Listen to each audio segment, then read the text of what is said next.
Hi everyone, Ray here. I had the great pleasure this week to moderate a live panel discussion on Hanging Out on Air broadcast. It was hosted by Sherry Narani on her site Captive Touch, and it featured Yuri Klepik and Robert Caruso, Bungalow Post. It was an amazing discussion, lots of great tips. I edited a bit for this broadcast to get the salient points, and there were a lot of, I said, great points being made and lots of fun as well. Anyway, if you want to watch the whole broadcast, go over to Sherry's YouTube channel, and I'll leave the link below. Other than that, leave some comments, questions, and enjoy the show. See you later. Bye-bye. So welcome everybody, and I'm really thrilled because we have two guys here who I follow a lot on the social media platforms, Twitter, pretty well everywhere. And I have a lot of respect for what they do and a lot of respect for who they are because they really speak, I think, from their souls in terms of their authenticity. So we're going to begin. I want to ask, first of all, I want to ask Robert a question because he had written recently on his Occupy Tea Social Party blog post that the social media revolution we are seeing can be described as real social media professionals who are taking the message and stage back from the fake celebrity authors, speakers that the media elected out of their ignorance to the industry in order to preserve the industry's future and long-term effectiveness. So that sort of reminded me of what Gary Vaynerchuk said a while ago about social media consultants, 99% whatever being clowns. And I was interested on your take, Robert, on that. And by doing that, by saying we're taking this back, and are we not pulling like a Pee Wee Herman kind of like, I know you are, but when am I? Could be, I guess. My entire focus is in really preserving this industry. I think that it's been so overinflated and by a lot of these folks that are dominating the bookstores, the speaking at the events, the trade shows, the conventions, etc. And a lot of them don't and have never done this. So they've never actually taken a small company or a medium brand and developed a strategy, executed the strategy, and returned ROI. What they are is celebrities that have a name or have been known for something else previously, and that celebrity has given them a huge following. And so they regurgitate and write stuff that we all already know, except for the poor newbies coming into the industry. The problem, I think, that can occur if this continues in this way is it's going to create a considerable amount of delusions across the industry, and people will just get fed up. And the second that people stop logging in, stop engaging, is the day that the big brands step out and the day that the whole thing collapses. And so I think it's really important that the proper message of what it really takes, and folks that really do it need to start taking that spotlight and have the experience behind them to be able to speak to these things. These people that you're saying are these celebrities who have actually taken small companies and built them up through social media and actually have done the work. We see them as influencers. And the question I want to pose now to Yuri is that, well, number one, are they influencers, and what constitutes a real influencer online, especially in the social media world? Well, here is the catch. I think that, you certainly give a really good question, but in order to answer, you need to understand what online influence is. And I think that we're having an issue today because no one ever defined what online influence is.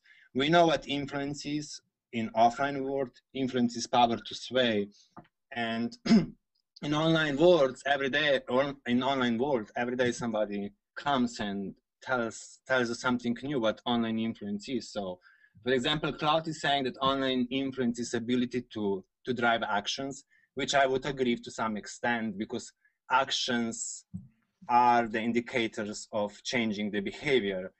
But the flip part of Cloud definition is that they don't measure actions. They only measure the passive actions, which are likes, retweets, tweets, number of comments, number of followers, number of unique shares, and so on. These are not indicators that you swayed anyone, or only indicators that you increase an awareness. So now, how influential those people are that you ask me, for me it's difficult to say, because there is no tools that would determine out how powerful these people are in order to change the behaviors in others. I would say to a certain degree they are able to change the behavior, but how much and how much power they have, I would say that a lot of them, it's an artificial power, to be honest with you. I don't see a real power. Is people made people famous. That's how I would describe the influential people on social web. How do you feel that, and by all means, Robert and Yuri, you can have a conversation amongst yourselves, but I'm just going to, maybe I'll throw something at you, maybe as an introduction. So Yuri, how do you feel that works into Robert's issue about these online celebrities? I mean, obviously, well, you would think that they're celebrities because they are influencers. What has caused them to become influencers in people's eyes? Well, here is the interesting part. So how do you start looking for, let's say you're interested into social media. What you will do the first things as a newbie coming on the social web? You will go on Google and you will search a term, let's say top social media influencers or top leaders, and you will get the lists and lists of people. Now, there is a logic behind that. And we all know every day somebody posts a list, top 10 social media, I don't know, leaders, top 10 social media bloggers, top 10 social media gurus, top 10 social media rock stars, and so on and so on. So physically, those lists are created for one reason, to get better search engine optimization results, nothing else. And usually if you're checking the list, you will see that every single list might only have 2 different names on it, but majority you will see all the same people because they're all linked to each other. So you do lists about me and I will do lists about you. And that's how we become celebrities. Simple as it is. I think there's a lot of cases where that's probably accurate, but I think there's a lot of other cases where it's not necessarily being done in a reciprocal fashion, but it's just the folks that have the most exposure online are often those celebrities with the largest followings, the most blog traffic, the most shared posts and stuff like that. But I absolutely agree that there is a ton of that being done. But the problem I have is this. With this kind of stuff, I got into it with a young guy yesterday outside of the U.S. that writes about social media, blogs about social media. He's an 18-year-old, which I think is great. I think that's awesome.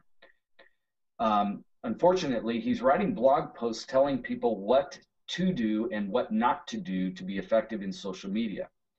He's 18. And he's never done it. And he's got a huge following.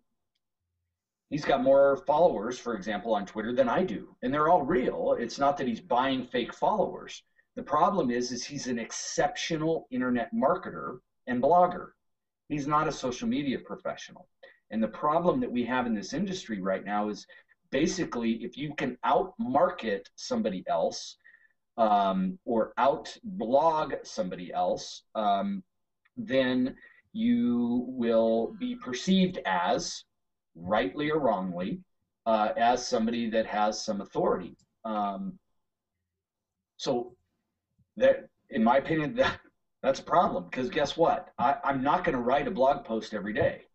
I'm not going to hire guest or get guest bloggers to write on my blog, nor am I going to hire ghost bloggers.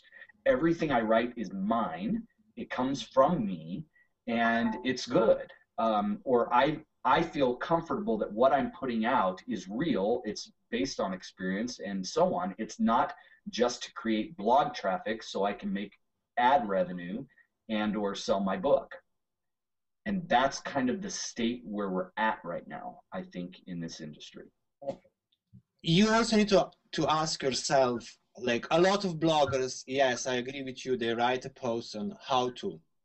It's like majority of the posts will come out as how to do this, how to do that.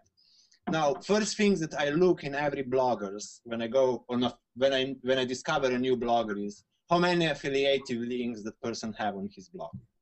If I see that on every single page there is tons of affiliation links, I walk away, because their concern or their idea of blogging is not to give you a great content. The content might be completely crappy. For them, the importance is that you press on that link and that you buy something.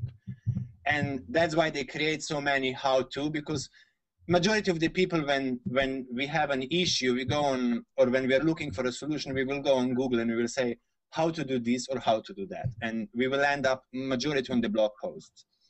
But the first thing that I do is I look into the affiliative links. If there is tons of affiliative links, I will walk away because I know where it goes. Usually the content is not really the most, for the best quality or the best knowledgeable one, so I just walk away. And I think that's also one of the issues why so many of the young bloggers are right now so successful, because they're physically hiding affiliative marketing behind blogging on a more nicest way. Yeah. What's the difference for you? I mean, what do you see when you look at the social media world? Is it totally overrun by marketers? I don't know that it's overrun. I will say there's just quite a few out there. And let me just say, I mean, I don't have anything against marketing. I mean, for Pete's sake, I love it. You know, the problem is identifying the average person, clearly being able to identify, is this person who's telling me, writing about what I should be doing or shouldn't be doing in social media, is it based on any kind of experience in doing social media for others, or have they solely done self-promotion marketing? And the interesting thing I find is the hardest industries to migrate effectively into social media are direct marketers and PR companies. Why? Because they're used to telling, pitching, and closing, or manipulating story for traction. And if you approach social media from a pitch, drop, close perspective, or story spin, you're going to quickly be discovered in a lot of different ways. And I think something that Yuri mentioned,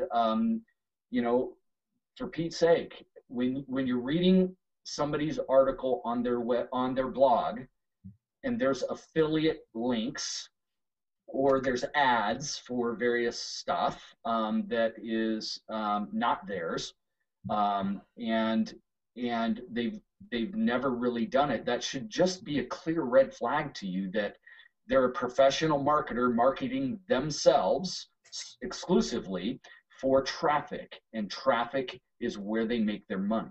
If I can add, because I did advise a couple of people, because they were asking me, they said, so how do you determine who is a good blogger, or how do you determine who you should listen, or from who you're taking, do you know that it's their knowledge? And I always say I have approximately 5 to 6 questions that I ask myself when I read a blog post. First thing is, I'm asking myself, what is the message of the blog post? Or I call this aha moment, something new for me. Then I see if there is any idea in the blog post that can be applied to the business, because that's why I'm reading it, to see if I can apply an idea to a business. Then I'm looking if there is any arguments that support whatever it's written in the blog post as a research, so that I can say, okay, that's what was done, was like a case study. And I see if there is any previous work that it's mentioning in the blog post. If there is none, then I quietly walk away, because if you don't have anything to offer to me that I can apply out of experience, then I don't know why I should really read and listen and believe that that's the best things. Because For me, it's easy to toss ideas out on a paper and write down, but if I never done anything what I say in my posts, then I mean, how credible I will be to people? I think that's an excellent point, and I'll take it to the absolute next step of exactly what you just said, Yuri, and that is if the absolute best way to determine if somebody is a celebrity or a really experienced social media professional, read their blog post of what they're making, what recommendations they're making that you should be doing or not doing, and then go look at their feeds. I tell people this all the time. If they're not doing what they're telling you to do, they're writing posts that are completely worthless. And if you can't go look at their feeds and see what they are recommending you to do, then there's a problem. Big red flag. I agree, and you need to look into their source of authority. Look into their professional and academical development. Look who they are. You know what I mean?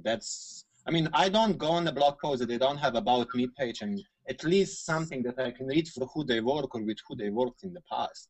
Because there is just, when I spend 20 minutes on something that it's so ridiculous that I almost choke myself on it, I never get those 30 minutes back, and I just, 30 minutes is a lot of shortening my life for stupid things. So, that's how I manage and how I look into the professionals.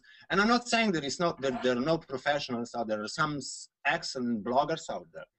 Even some of them that we might call them today social media celebrities because they're well known. Let's not get it wrong, but they're human. If you ask them a question, they will come back to you and they will answer. They will not treat you as a lower human being just because you're not on the same level. You know what I mean? And that's what I'm looking for. Somebody has a comment. It says, sounds like the only answer is to fight fire with fire and market the snot out of our own skills, no? What else can we do but use the same techniques as social media braggarts? Anybody wants to answer that? I will, or I'll give my thoughts on it. And I guess I would maybe say what I think she's trying to say a little bit differently.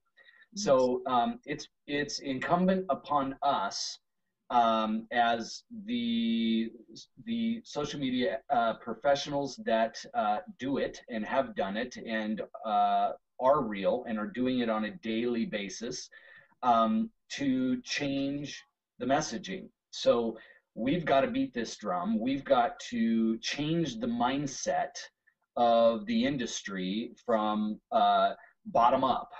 So this is kind of why I named that post was the Occupy Tea social media party, because it's a very similar kind of a scenario. So rather than me going out now and marketing the hell out of me, which is not what I do, I simply am trying to be part of the change in the message about the industry. And so if we all continue to do that, if we all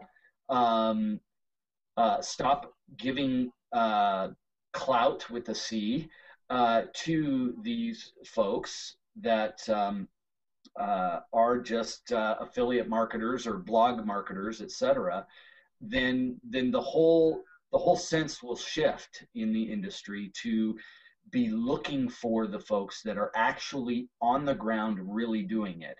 People all the time, there's a bit of a tangent, but I think it's important to note, okay? You're speaking at an event and you consulted Starbucks on their social media. Well, great, my 14-year-old can, okay? They don't have to do social media, right? And they don't. Because you're consulting a big, huge brand or TV network or whatever, only means that you're a celebrity, because my daughter, my 14-year-old, could develop a strategy and execute it for a enormous big brand. So have you or are the people that you're listening to actually doing this for companies like yours or industries like you're in? that's what we all should be looking for, pointing to and uplifting in this industry, not the name people that are out there. If we start doing that, I believe it will change the total mindset. I think what you mentioned early on when you first jumped in, Ray, about Steam Feed, and I want to fully disclose I have no equity, no connection to them other than I'm one of the writers for steamfeed.com or steamfeed.com on Twitter. But the idea is that there are no celebrities there. These are business people in social media, marketing, tech, et cetera, that's what they do for a living. They don't blog for a living, so that you're actually getting information from people that are talking about and writing about what they do for a living. And I think there's no better way, and I can speak specifically to the social media industry because I used to be a social media agency. And so what I tell people, if you're trying to figure out who you should read and listen to and so on, is if it was me, I would hunt around and find a smaller social media agency that writes once or twice a week, that has been in the business for a while, that has more than 2 employees, on and on and on. And this is what they do for a living.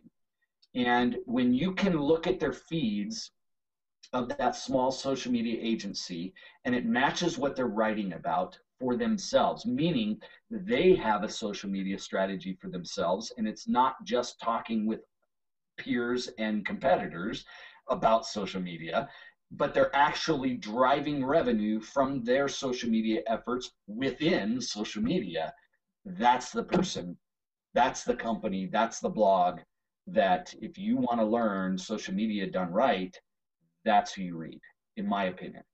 Okay, so I want to go back before we go open to questions and go to the topic of the show. Basically, is how do you tell the difference between a social media professional and a celebrity?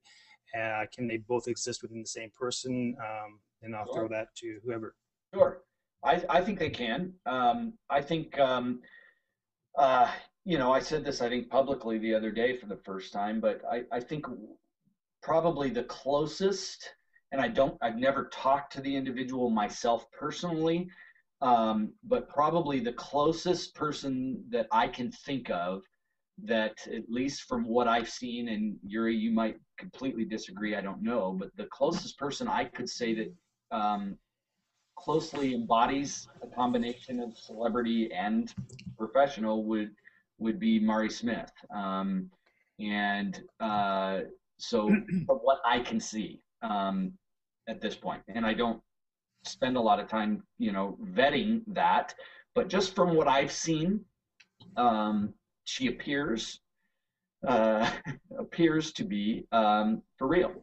One question that I have, one of the reasons that I started the Open Social Media Initiative was my big problem was not with the big guys, it was with the people that I saw. They were relatively smaller professionals and they were just giving bad advice. How do you address the expectation problem? Because expectations are way off.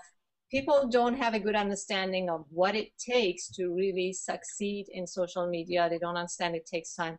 So first of all, from point of view of the consultant, how do you communicate that? And from a point of view of a client, what red flags do you see when they talk to somebody they are thinking about working with? What should they look for? What are red flags? Yeah, well, I'm actually covering this in a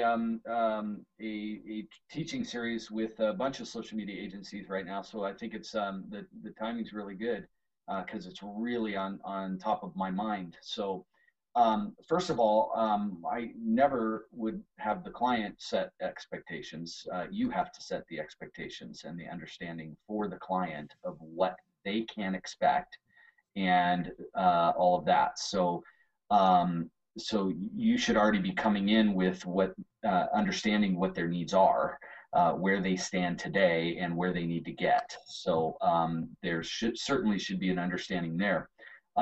Oftentimes, the biggest question that we would get is, when can I expect a return on the investment? So I always approached it in a very different light.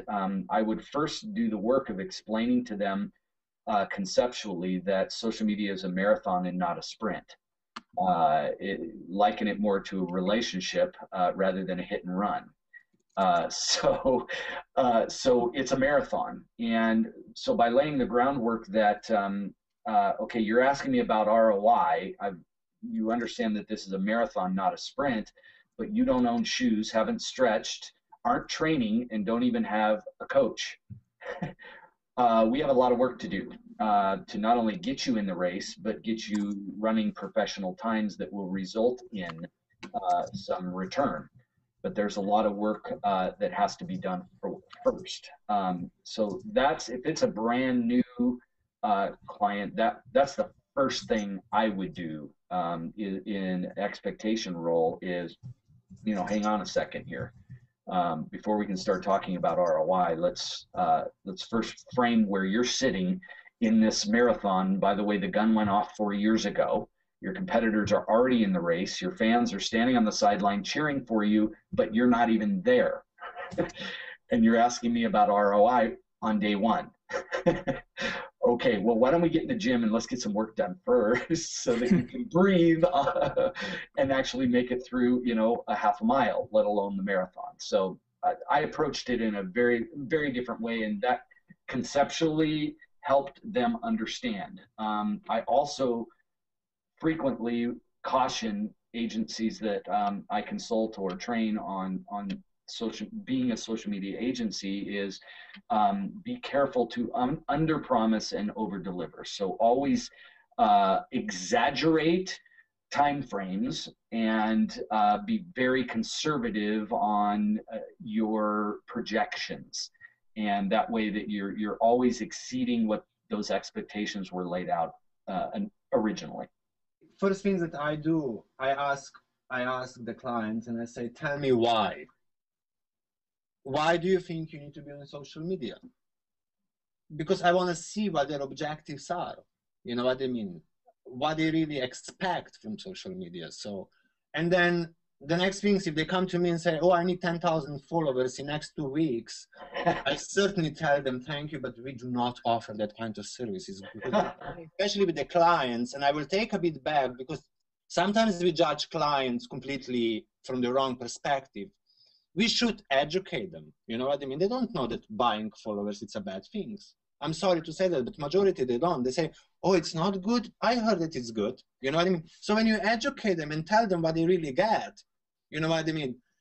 Then they start to understand, you know what I mean, what social media is and how social media should be done. And then when you give them an explanation why numbers really don't matter, especially not numbers of followers, what I usually say, why don't we count the number of relationships or the number of customers that we can get you instead of the number of followers? Because it's easy to get you the number of followers, but now how many of those followers will become your customers? It's a bigger question. Well, Yuri and I will definitely work on being a little bit more direct and Oh yeah, I'm sorry. I forgot. I usually am a bit more direct, but I was afraid of being too direct. You know? Me too. I was trying to we'll work on that. We'll work on that. Hey, Robert, can you send me those 15,000 followers? Oh, are we still on air? Sorry. Yeah, you're still on air. We'll trade those when we go off. I just want to add, if I had one more thing, Sherry, because again, it's excellent advice. It's just that the way I approach it as well is that when a client asks, I always frame it within the context of what their business goals are. because it's too easy to separate those things, to keep them apart. Oh, I'm on social media, so I got to, optimize my Facebook page, and I have to do this. But the big question is why? As you say, why do we want to do that? How is it going to help you accomplish what business goals you have? Because ultimately, social media is immediate. It's a channel for you to do that with, not in and of itself. We're almost at the end. Anybody want to add anything? But wait, before you go, because you just hit the nail. I want to say there is one thing. There is no marketing and social media, or my business, and I do social media on a side. Your business is social media. That's what they need to understand, so that we are clear. It's not, oh, you know what I mean? I have a marketing plus social media. Doesn't work that way. You need to have everything in one place in order to work. Yeah, as your business is marketing. I mean, it's all together. Exactly. Anybody want to add anything? We're going to be closing up. Sherry, Robert. I just want to thank everybody for giving us, for all three of you, for giving your time. I know you guys are all busy. My invoice is in the mail. Oh, you didn't get yet retainer? I'm on retainer. So thank you very much. And I invite anybody who is willing to give a few, maybe half an hour of their time and would like to teach social media openly, to contact me, and I would love to feature you. Let's do this together, and let's get the message out there. So thank you very much. Great. Well, thanks everybody. It was a real joy. What about you, Ray? Do you want to say something? No, thank you so much. No, we were too direct. Thanks so much for having me, guys. I'm sure that I will get some death threats today in my mail. I'm looking forward. Take care. Thanks a lot, Thank you very everybody. much. Bye. Bye-bye. Okay, bye.